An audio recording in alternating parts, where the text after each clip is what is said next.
జిల్లా కావలి పట్టణం నందు నెల్లూరుకి చెందిన మెడికవర్ హాస్పిటల్ ఆధ్వర్యంలో కావలి శాసనసభ్యులు Kavya Krishnareddy, Kavali IIM saviours voluntary organisation, Nalanda విద్యా సంస్థల ఆధ్వర్యంలో ప్రజలకు క్యాన్సర్ పట్ల అవగాహన కోసం కావలి ఆర్డీఓ కార్యాలయం నుండి 3 కిలోమీటర్ల వాక్ను విట్స్ కాలేజీ స్వాప్ గ్రౌండ్ వరకు ఎమ్మెల్యే, వైద్యులు, విద్యార్థులు, స్వచ్ఛంద ప్రతినిధులు, మహిళలు, నర్సింగ్ విద్యార్థులు ఉత్సాహంగా పాల్గొన్నారు.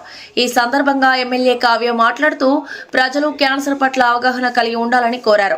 Medicover senior consultant medical oncologist doctor Rangaraman మాట్లాడుతూ నేడు ఆధునిక కీమోథెరపీ, టార్గెటెడ్ థెరపీ, ఇమ్యునోథెరపీ అందుబాటులో ఉన్నాయని అన్నారు.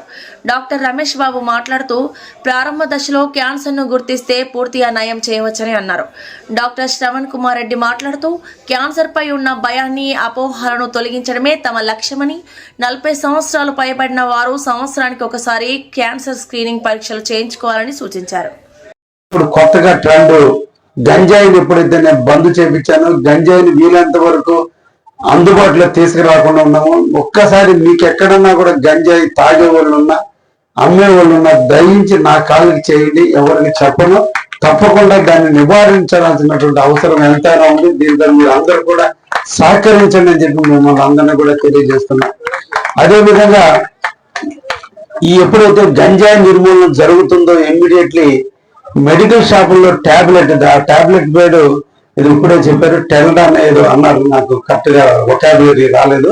ఆ టాబ్లెట్ ని ఈ కూల్ డ్రింక్ షాపుల్లోనే టాబ్లెట్లు అమ్ముతున్నారు, ఈ డిస్టిలరీ వాటర్ అమ్ముతున్నారు, చిరంజీస్ అమ్ముతున్నారు. అక్కడే ఆ టాబ్లెట్ ని డిస్టిలరీ వాటర్ లో మిక్స్ చేసి చిరంజీస్ ద్వారా ఐవి ద్వారా వాళ్ళు చేసుకొని ఈ రోజు మత్తుకు బానిస అవుతున్నారు. ఈ రోజు నాకు తెలిసి కావల్లో 59 మంది యువకులు బిలో 24 ఇయర్స్.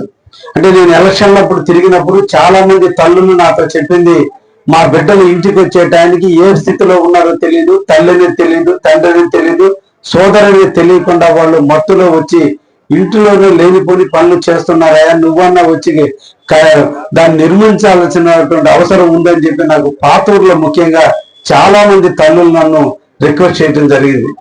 ఆ వాళ్ళని ఈ రోజు టెస్ట్ చేపిస్తే, నేనే బసవ తారకం హాస్పిటల్కి పంపిస్తే 19 సంవత్సరాల పిల్లలకు కూడా ఈ రోజున క్యాన్సర్ వచ్చింది. దానికి నేను డాక్టర్ని కన్సల్ట్ అయినప్పుడు అడిగినప్పుడు, హైదరాబాద్ పోయినప్పుడు అడిగితే వాళ్ళు చెప్పింది ఆ టాబ్లెట్ ని మాక్సిమం 30 టైమ్స్ దాన్ని కానీ వాడటం జరిగితే తప్పకుండా క్యాన్సర్ వస్తుంది. నేను దాన్ని రీసెర్చ్ చేయించా.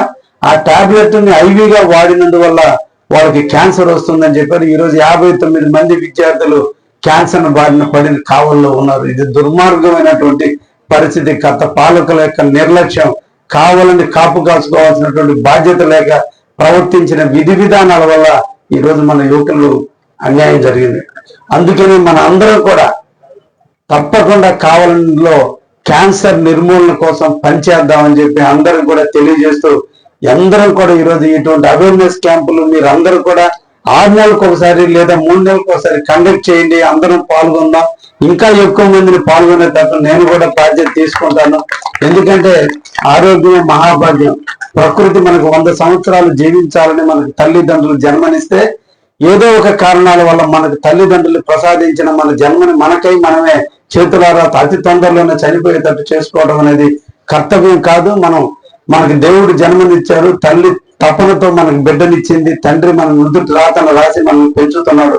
కానీ మనం ఈ రోజున వాళ్ళు ఇచ్చినటువంటి ప్రసాదాన్ని మనం దుర్వినియోగం చేసి మనం అతి చిన్న వయసులోనే మన ప్రాణాలను కోల్పోయే విధంగా చేస్తున్నటువంటి క్యాన్సర్ మహమ్మారి నుంచి మన అందరం కాపాడే విధంగా, కావలిలో క్యాన్సర్ లేని కావలుగా తీర్చిదిద్దే విధంగా అందరం కలిసి పనిచేద్దామని ఈ సందర్భంగా ముఖ్యంగా కావలికి సంబంధించిన ఐఎంఏ డాక్టర్ని పేరు పేరున అభినందిస్తున్నా. మీ యూనిటీ, మీ ఎబిలిటీ, మీ పెర్ఫార్మెన్స్, మీ కమ్యూనికేషన్ మీరందరూ కూడా కలిసి పోయినసారి డాక్టర్స్ డే నాడు 1200 మంది బ్లడ్ క్యాంపుని నిర్వహించి ఈ రోజు కావలి అనగానే ఫస్ట్ గుర్తొచ్చేది డాక్టర్, రక్తం కావాలంటే గుర్తొచ్చేది కావాలి. అంతటి విధంగా రెడ్ క్రాస్ కావచ్చు, డాక్టర్లు కావచ్చు, టీమ్ సేవర్స్ కావచ్చు, రోటరీ కావచ్చు, అందరం కూడా ఈ రోజు ముందుకు పోతున్నందుకు అందరూ కూడా చేతులెత్తి నమస్కరిస్తూ ధన్యవాదాలు తెలియజేస్తాను. కండక్ట్ చేస్తే 200 మంది డాక్టర్స్ లో 2 క్యాన్సర్ ఉన్నట్టు తేలింది. అంటే 100 మందిలో ఒకరికి అదేంటిది క్యాన్సర్ ఉన్నట్టు కనబడింది. ఒక ఆవిడకి బ్రెస్ట్ రొమ్ము క్యాన్సర్ 2వ స్టేజ్ లో బయటపడ్డది. ఇంకొక ఆయన, ఒక ఆర్థోపెడిక్ డాక్టర్ గారు, ఆయనకి కిడ్నీ క్యాన్సర్ 1వ స్టేజ్ లో బయటపడ్డది. వాళ్ళకి ఏం సిమ్టమ్స్ లేవు, అంతా బాగున్నారు, అంతా బాగుంది, రోజు పనులు చేసుకుంటున్నారు, రోజు వచ్చి ఉద్యోగాలు చేసుకుంటున్నారు, అంతా బాగుంది.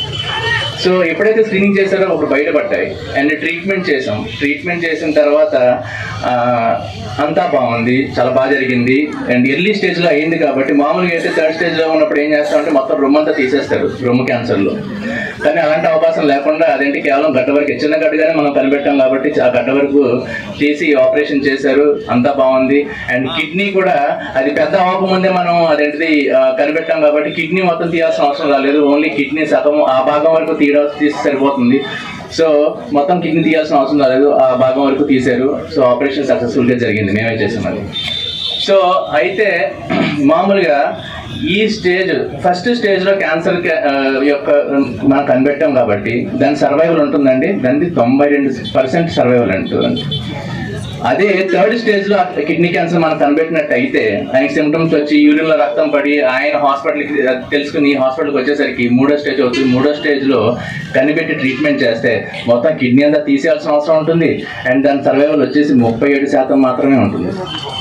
మనం స్టేజ్ 1 లో కనిపెట్టాం కాబట్టి ఆయనకి సర్వైవల్ రేట్ వచ్చి 92% అండి. అండ్ సేమ్ అట్లానే ఆ మేడం గారికి అదేంటిది రొమ్ము క్యాన్సర్ మనం 2nd స్టేజ్ లో కనిపెట్టాం. 2nd స్టేజ్ లో కనిపెడితే రొమ్ము చూడలేదు. And rotary club, red cross అందరికీ థ్యాంక్స్ ఈరోజు ఇలా ఇంత మంచి ప్రోగ్రామ్ కండక్ట్ చేసినందుకు. సో క్యాన్సర్ ఈ పదం వినంగానే అదొక స్టిగ్మా, ఎయిడ్స్ లాగా క్యాన్సర్ అని పదం వినంగానే పేషెంట్ ఫస్ట్ భయపడిపోతాడు. ట్రీట్మెంట్ కి ఆల్మోస్ట్ సైకియాట్రిస్ట్ రేంజ్ లో కౌన్సిల్ చేయాల్సి వస్తుంది ఒక ఆంకాలజిస్ట్. మిగిలిన ఓపీతో పోల్చుకుంటే వాళ్ళు ఏంటి అంటే కన్విన్స్ అయిపోతారు ట్రీట్మెంట్ కి. బట్ క్యాన్సర్ కి అలా కాదు, చాలా ఎక్కువ కన్విన్స్ చేయాలి. బట్ మీరు ఒక విషయం మర్చిపోతున్నారు, క్యాన్సర్ లోనే కెన్ ఉంది, యూ కెన్. ఇంతకు ముందు ప్రీవియస్ గా మీరు ఆల్మోస్ట్ హైదరాబాద్ కి, అడయార్కి అలా వెళ్ళే ట్రీట్మెంట్స్ అన్ని కూడా మన కూతవేట దూరం నెల్లూరులోనే అన్ని అవైలబుల్ ఉన్నాయి, ఇంక్లూడింగ్ పెట్ సిటీకి మీరు ఎక్కడికో వెళ్ళాల్సిన అవసరం లేదు, నెల్లూరులోనే అన్ని దొరుకుతాయి మన మెడికవర్ హాస్పిటల్స్ లో. నేను చెప్పాల్సింది అంతా సార్ వాళ్ళే చెప్పేశారు. ఒకప్పుడు ఏంటి అని అంటే ఎక్కడో కనిపించేది క్యాన్సర్, ఇప్పుడు ప్రతి ఇంట్లో మా పక్కింట్లో వచ్చింది, అక్కడ వచ్చింది, ఇక్కడ వచ్చింది అని చెప్పుకోవాల్సిన అవసరం లేదు. ఇంకో 5 years లో ప్రతి ఇంట్లో డయాబెటీస్ లాగా కనిపిస్తుంది. నాన్ కమ్యూనికబుల్ డిసీజెస్ అనేది ఎంత కామన్ అయిపోయిందంటే, ఇంతకుముందు ఏంటి అంటే ఇన్ఫెక్షన్స్ ఇది ఎక్కువ కనిపించేది, ఇప్పుడు క్యాన్సర్స్, డయాబెటీస్, ఇన్ఫర్టిలిటీ హాస్పిటల్స్ అండి, ఎక్కడ పట్టినా ఇన్ఫర్టిలిటీ. ఇంతకుముందు ఇన్ని కేసులే చూడలేదు. వీటన్నిటికీ తీసుకుంటే కామన్ కాజ్ అడిక్షన్స్ కాదు. పేషెంట్ వచ్చి మమ్మల్ని అడుగుతారు, మాకు ఏ అడిక్షన్ లేదు, క్యాన్సర్ వచ్చింది. అడిక్షన్స్ ఇంతకు ముందు main reason, avoidable reason. But ఇప్పుడు మనం అవాయిడ్ చేయలేని రీజన్, మనకి తెలిసి కూడా అది ఒక కామన్ థింగ్ గా తీసుకునే విషయం ఏంటి అని అంటే మన బ్యాడ్ లైఫ్ స్టైల్. ప్రతి ఒక్కరు మీలో ఎంతమంది అట్లీస్ట్ ఒక 300 to 400 క్యాలరీస్ ఎక్సర్సైజ్ చేస్తారు? తినడం మాత్రం తినేస్తాం, అరౌండ్ 2000 క్యాలరీస్ పైన తినేస్తాం. ఎంతమందికి ఫిట్నెస్ అంటే ఇంట్రెస్ట్? ఇదేదో పెద్దవాళ్ళకి చెప్పేది కాదు, చిన్న పిల్లలు అప్పటి నుంచి చెప్తున్నా. One of the alarming situation ఏంటి అంటే చిన్న పిల్లల్లో ఫ్యాటీ లివర్ కనిపిస్తోంది. చిన్న పిల్లల్లో లెస్ దాన్ 5 years లో కూడా వీఆర్ డిటెక్టింగ్ ఫ్యాటీ లివర్. అంటే మదర్ చిన్నప్పటి నుంచి బేబీకి ఏం ఫీడ్ చేస్తుంది? Just fat. ఇమాజిన్ ఆ ఒబేసిటీ అలా కంటిన్యూ అయ్యి, obesity is also becoming a major cause for cancers. ఇంతకు ముందు ఏంటి అని అంటే సర్వైకల్ క్యాన్సర్, ఇప్పుడు దానికి వ్యాక్సిన్ వచ్చేసింది, సో దాని ప్రోగ్నోసిస్ కూడా బాగానే ఉంటుంది. బట్ ఇప్పుడు ఒబేసిటీ రిలేటెడ్, మన life style related breast cancer, colorectal cancer, ఇవన్నీ కూడా ఎక్కువ అయిపోయి. బ్యాడ్ థింగ్ ఒకటి ఏంటి అని అంటే ఇందులో స్టార్టింగ్ స్టేజ్ లో గుర్తించకుండా లేట్ స్టేజ్ పెరిగే కొద్దీ మీ ప్రోగ్నోసిస్ కూడా చాలా పూర్ అయిపోతుంది. అంటే ట్రీట్మెంట్ కి పేషెంట్ రెస్పాండ్ అయ్యేది కూడా చాలా తగ్గిపోతుంది. సో మెయిన్ మన బ్యాడ్ లైఫ్ స్టైల్ ఏదైతే ఉందో, స్క్రీనింగ్ అనేది చాలా ఇంపార్టెంట్. బట్ స్క్రీనింగ్ కన్నా ముందు కూడా మీరు చిన్నప్పటి నుంచి మీ డిఎన్ఏకి ఏదైతే ఫీడ్ చేస్తారో అది either good or bad, it is going to be accumulated in your DNA.